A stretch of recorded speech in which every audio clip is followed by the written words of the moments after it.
bars in the racks. Everyone felt that something was about to happen. "Let's keep it simple," Bruce suggested.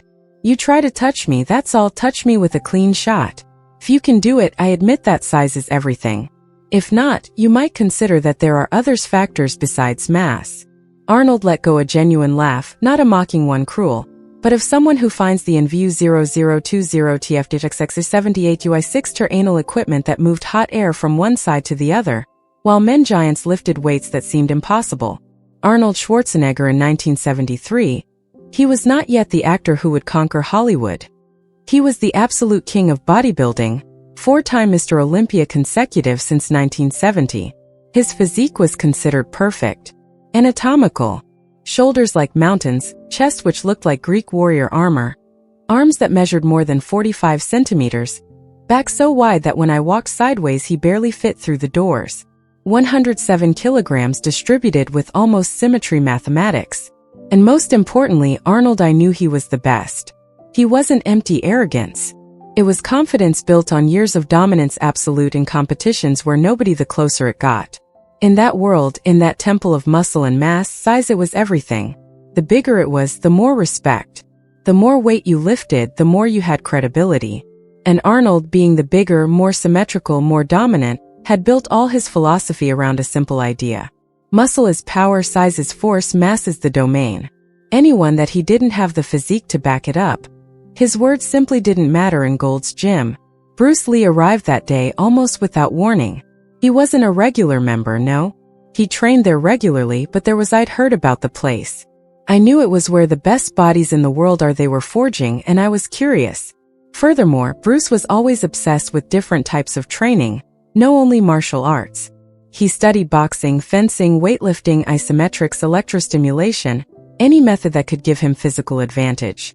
And I wanted to see with my own eyes how they trained elite bodybuilders. When Bruce he entered Gold's Gym that afternoon, the contrast was impossible to ignore. He was wearing black sweatpants, simple, sleeveless t-shirts that he showed off his toned arms, but small compared to the monsters around it, and sneakers. Basic training, 61 kilograms, 170 of height. In any normal gym, Bruce would have looked athletic, impressive even. But in Gold's Gym, surrounded by men who weighing between 90 and 130 kilograms, he looked like a child lost in a forest of giants. Stares began immediately, no necessarily hostile, but curious, evaluative. Some acknowledged their face of the series, the Green Hornet, that it had ended years before. Others, they simply saw someone thin in a place where thinness fits. Bruce he didn't seem to notice or didn't care. He walked on directly towards the free weights area, watching how the bodybuilders they performed their routines with weights that they seemed impossible. Arnold was in the middle of his back routine, pull-ups with additional weight hanging from belt, barbell row pull-ups, each series executed with perfect form, absolute control, muscles expanding and contracting like pistons of a machine designed for strength. Between shows, he drank water and chatted with other competitors.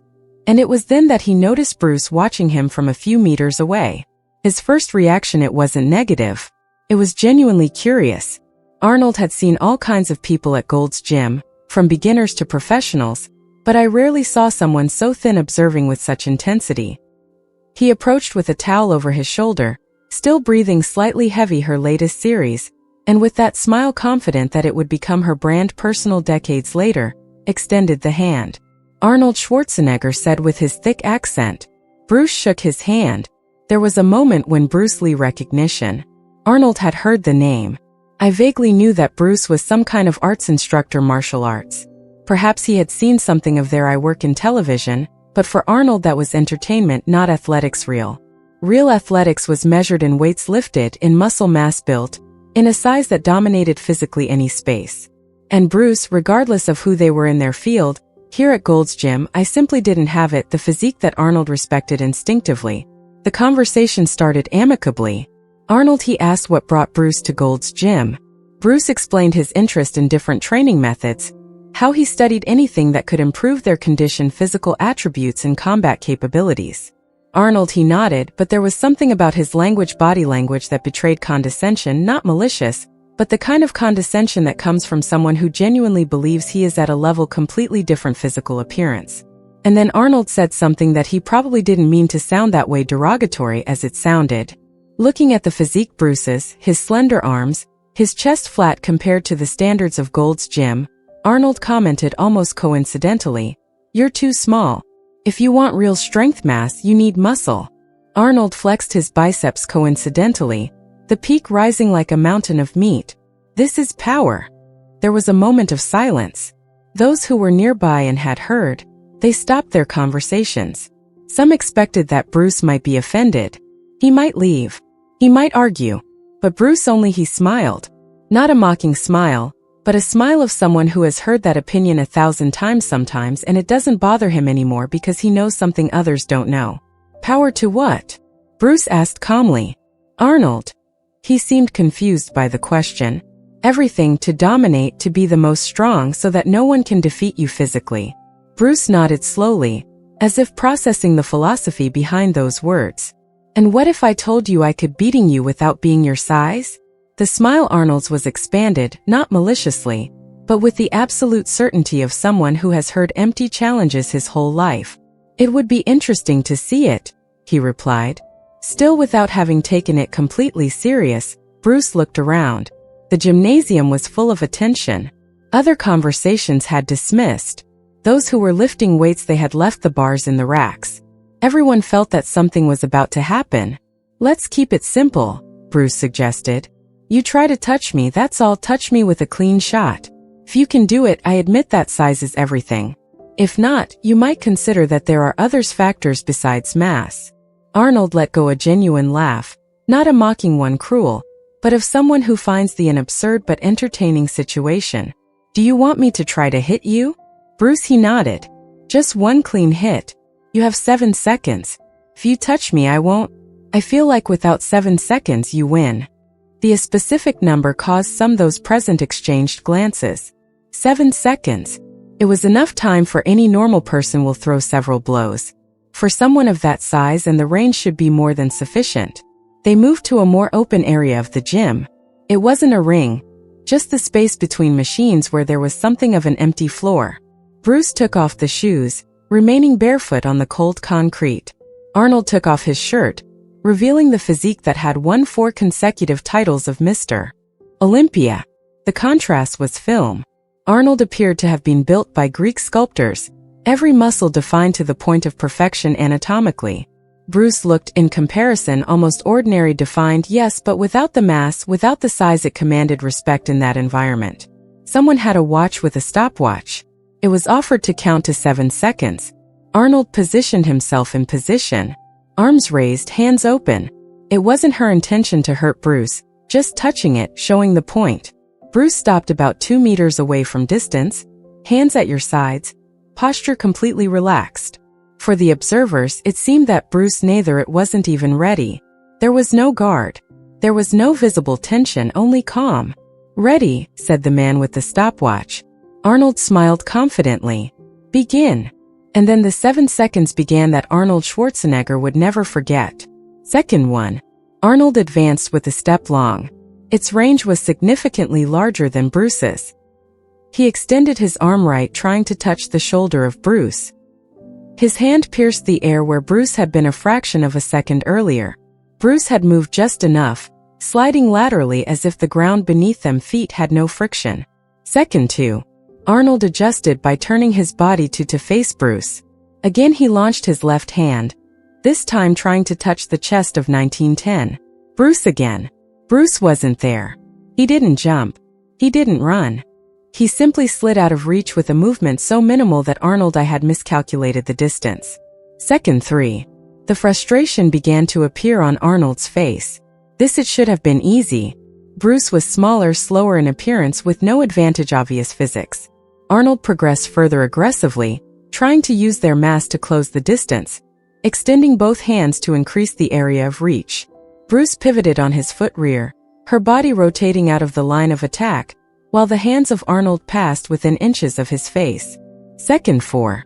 Arnold tried to change strategy. Instead of direct blows, attempted a broader movement, sweeping his arm in a wide arc to cover more space. Bruce he simply bent down slightly, Arnold's arm passing over his head. And when Arnold completed the sweep, Bruce was already standing again, still at the same comfortable distance. Second 5. Arnold's breathing it had sped up, not because of tiredness physical, but due to mental confusion. How it was possible that he wouldn't be able to touch someone so small. Through a quick combination, right hand followed left-handed, trying to create a sequence that would force Bruce to move into a trap. Bruce read the intention before Arnold completed the first movement, sliding in diagonally, and suddenly I was behind Arnold by my side. Never where was Arnold waiting? Second 6. Arnold turned completely around, trying to use his whole body as a battering ram, closing the gap with pure mass. If I couldn't touch Bruce with my hands, would use his entire physique to corner him. Bruce took a step towards forward, not backward like Arnold. I waited, entering space Arnold's staff, so close that the Arnold's hands lost effectiveness. For a moment they were almost chest to chest, but before Arnold could to react, Bruce had already left that space, circulating around it like water flowing around a rock. Second, if Arnold, now visibly frustrated, he launched one last attempt desperate. He stretched out his arms in an attempt to hug Bruce, use his full wingspan to catch it. Bruce stopped completely still. Arnold's hands closed around the empty space, right in front of the chest of Bruce, just centimeters away, so close that Arnold could feel the body heat Bruce's, but without touching him. And in that exact moment, with Arnold's hands extended, his body engaged in the Bruce attempted to grab him, raising his hand right and placed his index finger gently in the center of the chest. Arnold. Time, announced the man of stopwatch. The silence that followed was absolute. Nobody at Gold's Gym spoke. Nobody moved. Arnold remained standing, arms still outstretched, looking at the Bruce's finger touching his chest. There was no it was a blow. It wasn't violence. Just a gentle, almost friendly touch. But that touch represented something that destroyed all the philosophy that Arnold he had built it. In 7 seconds complete, with all their mass, all their reach, all its physical advantage, Not had managed to touch someone who weighed less than half of him. And that someone she had touched him whenever she wanted, how he wanted to, without apparent effort. Bruce he withdrew his finger and took a step back. No, there was triumphalism in his expression. No, there was mockery, only calm. The size is a tool, Bruce said in a voice it was soft, but everyone heard it in the silence. A powerful tool without doubt. But if you can't apply that tool, if you can't do it contact, if your opponent controls the distance and timing, then your size is irrelevant. Arnold lowered his arms slowly. His face showed something that was rarely seen. I saw in him. Uncertainty. There was nothing words for what I had just done to experience. All her life had been validated by physical results measurable. Kilos lifted, mass muscle gain, competitions pull-ups. But here, in this exercise, it's easy to touch someone. All those achievements had meant nothing, no, not because they were useless, but because had found a context where the rules were different. Bruce continued. His tone was still respectful but firm. Your physique is incredible, I say it. Honestly, you've achieved something very few people in the world can to achieve. But power is not just about mass. Power is the ability to apply your strength where and when it matters. And that it requires more than muscle. It requires timing, distance, reading the opponent, movement efficiency. It made a pause. You're too small, you said.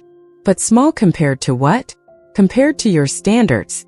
Here at this gym I am small, but in a situation where the size cannot be applied, where the speed and timing control the as a result, the size becomes almost irrelevant. Arnold nodded slowly. It wasn't easy for him to admit that something had shaken his beliefs fundamental, but it was intelligent enough to recognizing when I had learned something meaningful. How do you do it? He finally asked. Not with a wounded ego, but with genuine curiosity. Bruce he smiled. Years of training, not just the body but the mind. Years of studying movement, not just my movement but my opponent's. Years of eliminating everything unnecessary and keep only what works. You train for to build, I train to apply. Both are valid, but they serve different purposes. The days following that meeting, something changed at Arnold. He didn't give up bodybuilding. It was obviously his passion, his career, his identity, but began to incorporate different ideas in their training. He began to study movement more attention. He began to understand that the impressive physique that he had, it was a tool that was built, but that the tools need to be applied with intelligence, with strategy, with understanding context.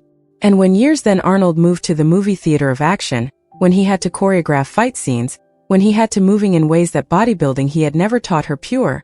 He remembered those 7 seconds at Gold's Gym. Bruce Lee, he died just a few weeks after that meeting in July 1973, in circumstances that still generate controversy. Arnold never had the opportunity to thank him publicly because of the lesson, but in interviews years later, when they asked him about the moments that changed his from this perspective, Arnold mentioned Bruce read not in all the details, not with the full story, but with respect of someone who had been humiliated the most educational way possible. If you've come this far, now you understand that this story isn't just about Bruce Lee avoiding Arnold's attempts to touch it. It's about the moment when one of the most impressive physicists of the world learned that impressive is not it always means cash. It's about the difference between building tools and knowing how to use them. It's about how the size, power, mass, all of that is incredible, but without timing, without distance, without applied intelligence, can be neutralized by someone who it weighs half. Now it's your turn. Let go. Like this story, if it changed how you felt. You think about strength versus skill. Write in the comments. 7 seconds, they changed everything. If you listen until the finally, tell me what impressed you more. That Arnold couldn't touch Bruce, that Bruce made it look so easy? Or that Arnold was the humble enough to learn from that? And if you want more true stories of encounters between Bruce Lee and the biggest figures in sports and cinema, subscribe to the channel and activate the little bell, because I have dozens of stories where size, weight, and power clashed with timing, the speed, and intelligence. And increasingly so. The results defied what everyone expected. They were expecting it. The next time someone tells you, tell me you're too small, too weak, you don't have the physique necessary for something. Remember Gold's Gym in 1973. It resembles Bruce Lee standing in front of Arnold Schwarzenegger, 61 kilograms versus 107. Remember 7 seconds where everything that it seemed to matter, then it stopped mattering. Because in the end it's not about how much weights, it's about what you also apply what you have. And Bruce Lee proved it better than anyone.